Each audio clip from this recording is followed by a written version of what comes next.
Thank you so very much for joining us. And this is still Enterprise Weekend, reaching you from Enterprise Television. Let's head straight to our main conversation for this morning. Following widespread violence and irregularities in recent by-elections, many Nigerians fear the 2027 general elections could be the worst in the nation's history. Activists and elder statesmen have called on INEC to adopt full electronic result transmission and urged prosecution of political elites who sponsor electoral violence, not just the talks they hire. Dr. Jackson Omenazu stressed that punishing only errant boys fuels impunity and undermines democracy, urging stronger electoral laws, secure technology, and our political security forces. Zeke Wimre of the Niger Delta Peace Coalition condemned the recurring use of vote buying, thuggery, and rigging, warning that without real consequences for offenders, fair elections remain a dream. Comrade Jamilu, equally of the coalition of northern groups, called the recent violence a red flag, stressing the 2027 could turn chaotic unless all stakeholders, politicians, INEC security agencies, and citizens commit to free, peaceful elections. Nigerians, he said, deserve ballots, not bloodshed. As they have with me, Mr. Sholinde Peters. Thank you so very much for hanging on. Yeah, thank you. Beautiful. So let's get into talking this. And we had started with our newspapers, a little bit of with regards to some of the political players who were involved in it. But right now, Nigerians, you and I would love to believe, are stressing this obvious fact that 2027 might not really be what we all expect. 2027, as far as I'm concerned, would not be any different from 2023. And I have my reasons for saying so. A whole lot of work to be done by several institutions, the voters themselves, that's the citizens, INEC, security agencies, political parties, National Assembly, almost everything that connects the electoral system of this country needs one touch or the other, which I have not seen anything in that direction. So I won't be surprised if it is any better in terms of technology, talking about voter accreditation and results transmission, because a whole lot of noise was made about that. That was the major snag in 2023 election. But from what we've seen in the last by-election that happened last weekend, not too much has changed in terms of our electoral system. You still see a whole lot of violence, vote buying, threats here and there, maybe ballot box snatching in one or two places. In 2027, of course, yes, all those things, as far as I'm concerned, you will still see them, because we are not yet at a point where we can say, yes, it is Uhuru. And the first major problem are the political parties and politicians. If angels in heaven come and conduct election in Nigeria, our politicians, especially the losers, will still go to court and tell you this election was rigged. They will go to court because in the first place our electoral system is not... No, I am telling you, if angels from heaven come down to conduct it and transmit the result. With our beavers and iron. Whatever. The losers will still tell you there is something somewhere that they will use to cause problems and head to the court. So we have a trust deficit in the system already. The result of the last by-election, you will see ADC said APC bought everything.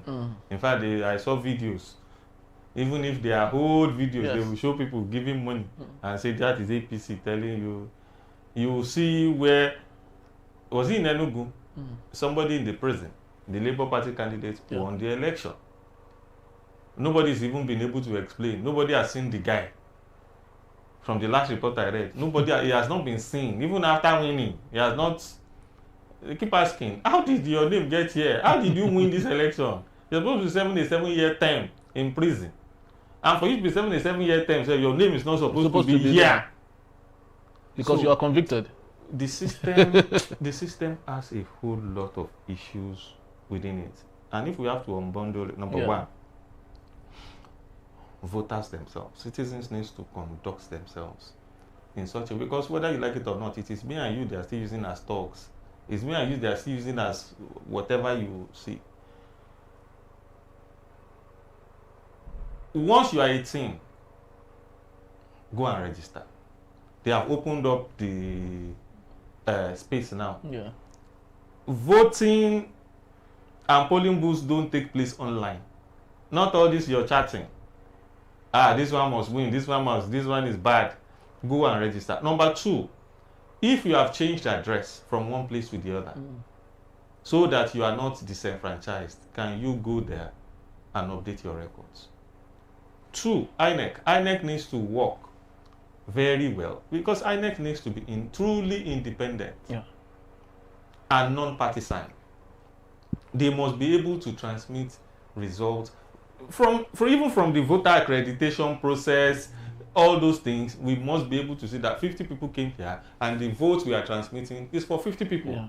All the party agents must know that, okay, I had 2 out of the 50, you had 8, this one had 30. Everything must total. Yeah.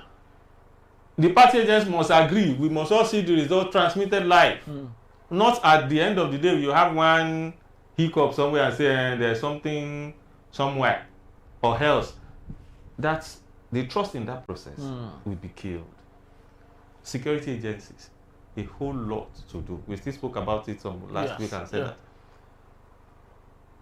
your body language should be able to tell people that violence is not tolerated anywhere. Aside that you are manning the pool to make sure everything is, maybe community engagement, maybe more security personnel, maybe more, for example, if we have community policing now, whereby if you are the area boys there, you already know your people who are also waiting for you. Any attempt to try to threaten anybody will be dealt with seriously. Number 4, the National Assembly, they need to pass laws. I know INEC is trying to push a law, political association registration and monitoring. They feel political parties here are just a sham. They do anything anyhow.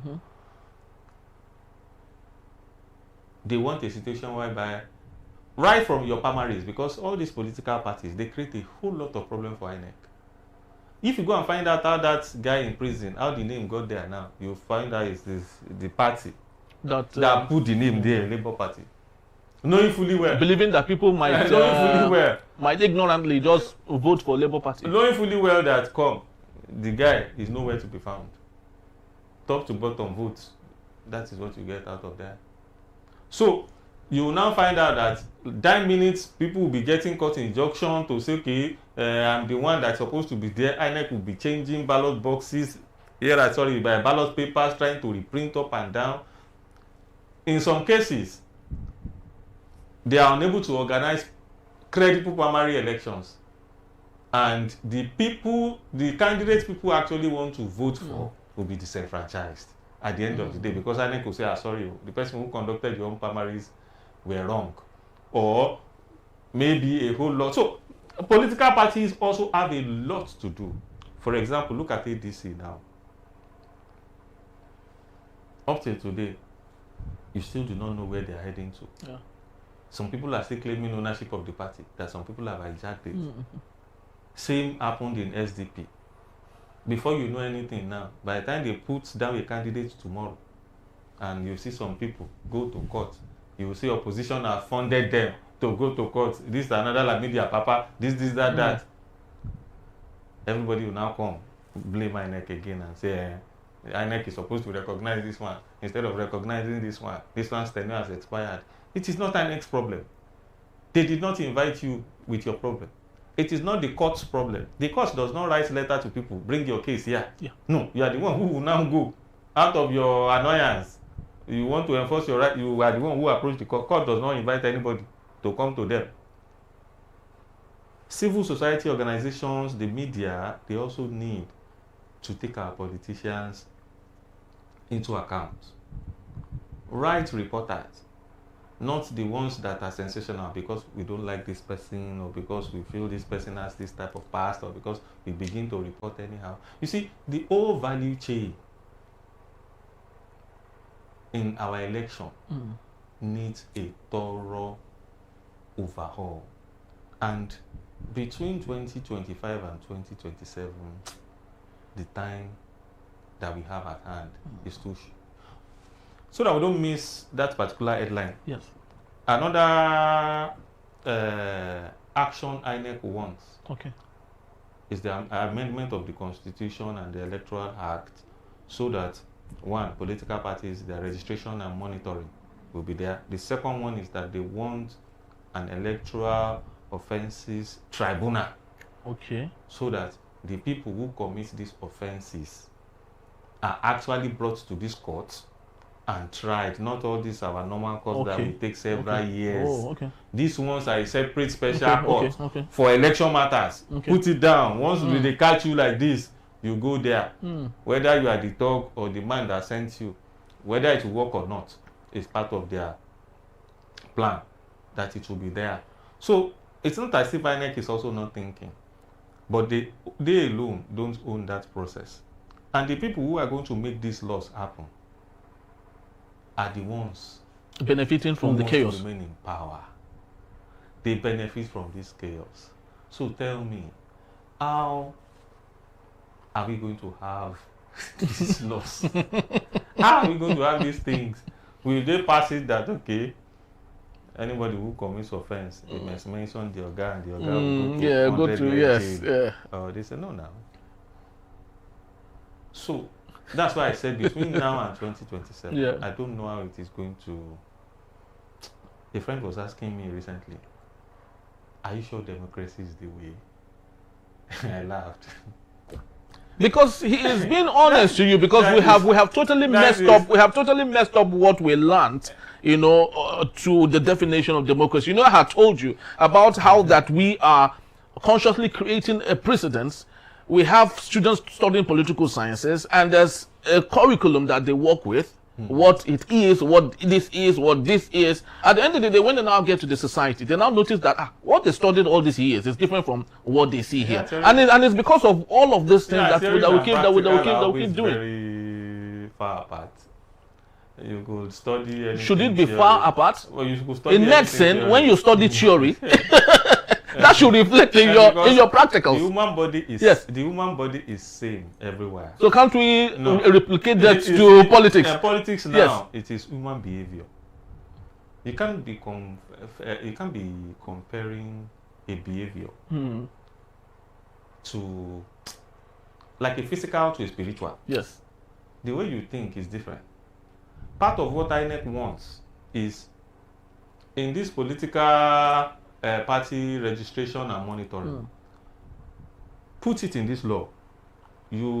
Once you win under a party, you cannot move to another party, at least for 2 years. But don't forget, the Constitution already said if there's problem in your party, you can always move to. You are not bound by a problem in any party. If any party is giving you a problem, will not allow you to achieve what you want to achieve, you can move to another party. That is for governors and... That is what the Constitution has said via the Electoral Act. Yes. Now, they want a situation whereby politicians cannot move from one place to the other. And you expect these same guys in the National Assembly who move every day to help you pass that type of law. It will be difficult. It will be challenging. That is why democracy, you know, now it's a game of numbers. APC has the Senate. Yes. They have 2/3 majority in the Senate as we speak today. So if they don't want a law to go, they will not. If they want it to go, it will. And trust Akpabio. So as far as I'm concerned, INEC can only try. We can only complain. We can only do this, do that. But we should also put that thing on the table and see how possible, how visible is it for this INEC to get all the support. The security agencies are in the hands of these guys too. They control the security agencies. They control the political parties. They control the assembly. They control everywhere. So tell me. So sometimes when people shout, I think this, I begin to wonder. Will they kill themselves? They will not. They will only try their best. Because the system, the governance itself is skewed in favor of the people in power. It is skewed to favor the people in power, and that was how we messed up our second republic. Shehu Shagari, 1983. We all thought we had gotten democracy right.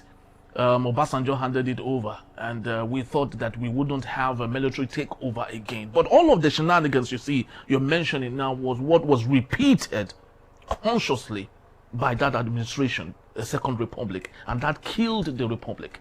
So don't you think that we might be making the same mistakes and possibly we'll get the results of what we have caused ourselves? As far as I'm concerned, our democracy is 20-something years. Yes. We still have democracies in so many countries that are even... America's democracy is over 400 years. Yes. So we can't compare with them. They will tell you we also had all this, we also passed through all this until later the system began to correct and change itself. But must we get to... Yes. No, we are not saying... must we get to 70 years? Because... We are not saying, where we are yes. now is not where we are in 1999. In fact, back then, yes, Yaradua said, the elections that brought me in were not perfect. Because he was honest. We had allegations that the president used to write results and give to them, announce. Sometimes even before votes finish, people finish voting, you already see results for some states or for some senatorial districts already online. But that is not Nigeria of today. Nigeria of today, yes, you can see, even as bad as the last election was, the strong man of Lagos lost Lagos State to Labour Party. But which would not repeat itself again. Hold on. It's a mistake they have. It's a mistake they have. They have deliberately. We are not here to argue about that. What we are talking here is that the system has improved from 99 to now. This same man lost Osun State now. Whoever believed previously, do you think Peter Obi will be declared to have won all those things? No, now. They will just write one result and tell you that that is it. In states, we used to have strong men. Everybody knows that Kwara belongs to Saraki. Anambra belongs to Ojukwu. Yes. This one belongs to whatever you want in those states. Go and meet that man. He will write the result for you and tell you this is the person who is governor. We had them like that in one place or the other. So, but bit by bit, things are changing. It's not perfect. We can only get better. But I know that all these teething problems too, they'll be here for a while until all these imbalances, we start to correct them. Maybe when this National Assembly feels that at least we have done our work, we can pass the law after, just like Buhari had said that, okay, presidents cannot be older than this. We sign it, but it's after me. So let's wait and see whether they might be magnanimous and feel like, okay, so this is the last one that we will do. After 2027, they will go and sort it, they will sign it. And so you can never, one day, this system will correct itself. But with the way the government is going, with the way we see our politics being played, yes. Is it getting better or getting worse? I don't think it is that far. Is it getting better? The way we play our politics, is it getting better or getting worse? Maybe now that the country is almost going through a one-party... It's getting worse, state, right? Yes. It could be worse, then it could also be better. Because if that one party feels that, since I have everywhere, there's no need to fear now. Let me just sign this thing I already have everywhere. I can hold everything down. And before you know it, it can happen. You see, politics is not a game where you sit here and predict next 2 years. Something that happened yesterday can change the result of election today. So you take it as it comes.